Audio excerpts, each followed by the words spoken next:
കർണാടകയിലെ ധർമ്മസ്ഥല കൂട്ടക്കൊലപാതക കേസിൽ അടിമുടി ദുരൂഹത. മൃതദേഹങ്ങൾ കുഴിച്ചുമൂടിയെന്ന് വെളിപ്പെടുത്തിയ സ്ഥലത്ത് പരിശോധന വൈകുന്നു.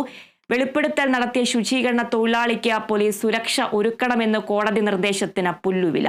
സംഭവത്തിൽ വിശദമായ അന്വേഷണം നടത്തണമെന്ന കോടതി നിർദ്ദേശവും നടപ്പിലായില്ല.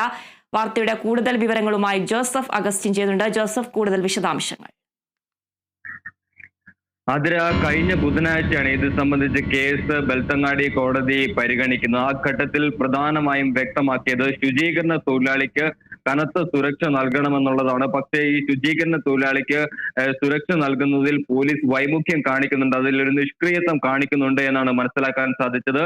ഇന്നലെ ഈ അനന്യ ഭട്ടിന്റെ മാതാവ് ഉൾപ്പെടെയുള്ള ആളുകൾ എസ്.പിക്ക് പരാതി നൽകിയിരുന്നു. അതിൽ പ്രധാന ആവശ്യമായി ഉന്നയിച്ചത് മകളുടെ മൃതദേഹമെങ്കിലും വീണ്ടെടുക്കണമെന്നുള്ള ഒരു ആവശ്യമായിരുന്നു ഉന്നയിച്ചിരുന്നത്. അതനുസരിച്ച് ഇവർ ഇന്നലെ ഈ വനപ്രദേശത്ത് എത്തുകയും ഇത്തരത്തിൽ അഭിഭാഷകന്റെ സഹായത്തോടു കൂടി അഭിഭാഷകരുടെ കൂടെ ഇത്തരത്തിൽ ശുചീകരണ തൊഴിലാളി ഇന്നലെ ഈ പ്രദേശത്ത് എത്തുകയും ചെയ്തതാണ്. പക്ഷേ ഈ തെളിവെടുപ്പുമായി മുന്നോട്ട് പോകാൻ ഇതുവരെയും പോലീസ് തയ്യാറായിട്ടില്ല എന്നുള്ളതാണ് മനസ്സിലാക്കാൻ സാധിക്കുന്നത്. എന്തായാലും ഈ പ്രതിയെ ഈ കുറ്റവാളികളെ സംരക്ഷിക്കുന്ന രീതിയിലുള്ള നടപടിക്രമങ്ങളാണ് പോലീസിന്റെ ഭാഗത്തുനിന്നുണ്ടാകുന്നതെന്നാണ് നമുക്ക് കാണാൻ കഴിയുന്നത്, മനസ്സിലാക്കാൻ കഴിയുന്നത്. എന്തായാലും ശക്തമായ പ്രതിഷേധങ്ങൾ ഉയർന്നു വരുന്ന ഒരു സാഹചര്യമാണ് നിലവിലുള്ളത്. ധർമ്മസ്ഥലയിലെ കൂട്ടക്കൊലപാതക ആരോപണത്തിൽ നിരവധി പേർ കൊല്ലപ്പെട്ടിട്ടുണ്ട് എന്നാണ് ഈ ശുചീകരണ തൊഴിലാളി വെളിപ്പെടുത്തിയിരിക്കുന്നത്. അതിൽ 100-ലധികം സ്ത്രീകളുടെയും യുവതികളുടെയും മൃതദേഹം താൻ തന്നെ സംസ്കരിച്ചിട്ടുണ്ടെന്നും ഇത് താൻ തന്നെ വീണ്ടെടുത്ത് നൽകാമെന്നുമാണ്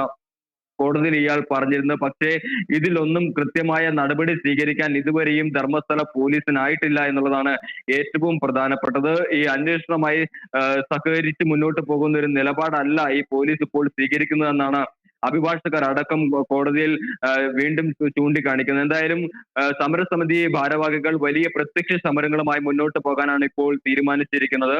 ഈ ശുചീകരണ തൊഴിലാളിക്ക് വേണ്ടത്ര സുരക്ഷ ഒരുക്കാത്തതിൽ കടുത്ത അതൃപ്തി പുകയുന്ന ഒരു സാഹചര്യമാണ് നിലവിലുള്ളത്. മാത്രമല്ല ഇയാൾ എപ്പോൾ വേണമെങ്കിലും കൊല്ലപ്പെട്ടേക്കാമെന്നുള്ള ഒരു ആശങ്ക കൂടി കോടതിയിൽ ഇയാൾ നേരത്തെ പങ്കുവച്ചിരുന്നു.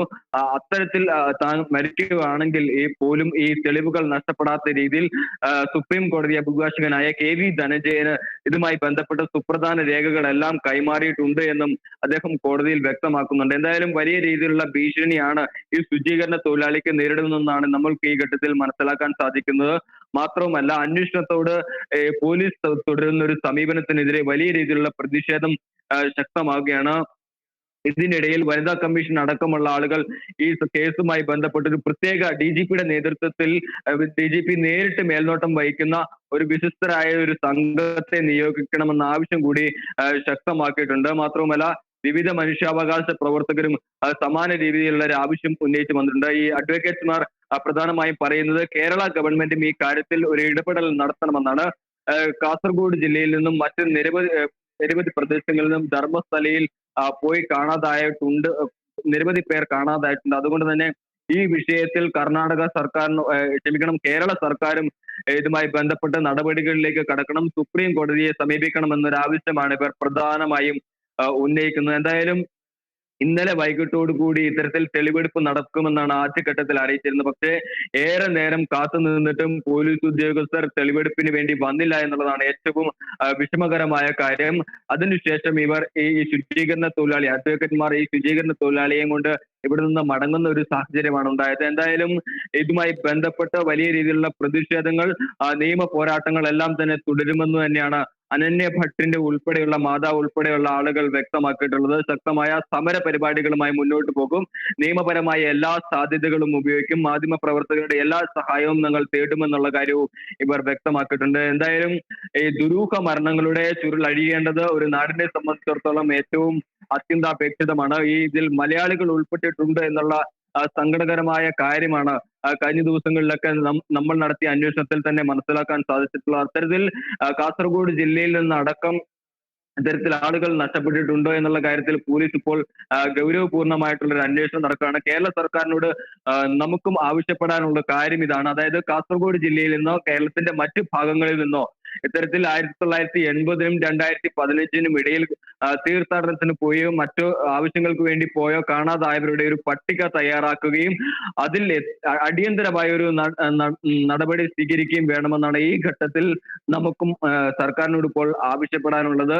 എന്തായാലും പോലീസിന്റെ ഭാഗത്തുനിന്ന് വലിയ രീതിയിലുള്ള ഒരു അലംഭാവമാണ് ഈ കേസിന്റെ അന്വേഷണവുമായി മുന്നോട്ട് പോകുമ്പോൾ ഉണ്ടാകുന്നതെന്നാണ് മനസ്സിലാവുന്നത്. പക്ഷേ ഈ സമരസമിതി പ്രവർത്തകർ നിയമപരമായിട്ടുള്ള എല്ലാ സാധ്യതകളും ഇപ്പോൾ പരിശോധിക്കുകയാണ്. അഡ്വക്കേറ്റ്മാരും ഇത്തരത്തിൽ നിയമപരമായ എല്ലാ സാധ്യതകളും പരിശോധിക്കുകയാണ്. ഈ കൃത്യ വിലോപം ചൂണ്ടിക്കാട്ടി കോടതിയെ വീണ്ടും സമീപിക്കാൻ ഒരുങ്ങുകയാണ്. അതിനിടയിൽ മറ്റൊരു സുപ്രധാന വാർത്തയുള്ളത്, അതായത് ഈ പോലീസിന് നൽകിയിരിക്കുന്ന രഹസ്യമൊഴി ചോർന്നതായിട്ടും ഇപ്പോൾ വിവരമുണ്ട്. യൂട്യൂബ് ചാനൽ വഴിയാണ് ഇത്തരത്തിൽ പോലീസ് ഈ രഹസ്യമൊഴി, ശുചീകരണ തൊഴിലാളിയുടെ രഹസ്യമൊഴി ചോർത്തി നൽകിയിരിക്കുന്നത്. ഇത് തെളിവുകൾ നശിപ്പിക്കുന്നതിന് വേണ്ടിയിട്ടാണ് പോലീസ് ഇത്തരത്തിലൊരു കാര്യം ചെയ്തതെന്നുള്ളൊരു സുപ്രധാന വെളിപ്പെടുത്തൽ കൂടി, ആരോപണം കൂടി സമരസമിതി ഭാരവാഹികൾ ഇപ്പോൾ ഉയർത്തുന്നുണ്ട്. ഈ വിഷയങ്ങളിലെല്ലാം പോലീസിന്റെ ഈ കാര്യങ്ങളിലെല്ലാം കൃത്യമായ ഒരു അന്വേഷണം വേണമെന്നാണ് ഈ ഘട്ടത്തിൽ ഉയരുന്ന ആവശ്യം. ആതിര. ശരി ജോസഫ്, കർണാടകയിലെ ധർമ്മസ്ഥല കൂട്ടക്കൊലപാതക കേസിൽ അടിമുടി ദുരൂഹത. മൃതദേഹങ്ങൾ കുഴിച്ചുമൂടിയെന്ന് വെളിപ്പെടുത്തിയ സ്ഥലത്ത് പരിശോധന വൈകുന്നു. വെളിപ്പെടുത്തൽ നടത്തിയ ശുചീകരണ തൊഴിലാളിക്ക് പോലീസ് സുരക്ഷ ഒരുക്കണമെന്ന കോടതി നിർദ്ദേശത്തിനും പുല്ലുവിലയാണ് കൽപ്പിക്കുന്നത്. സംഭവത്തിൽ വിശദമായ അന്വേഷണം നടത്തണമെന്ന കോടതി നിർദ്ദേശവും നടപ്പായില്ല.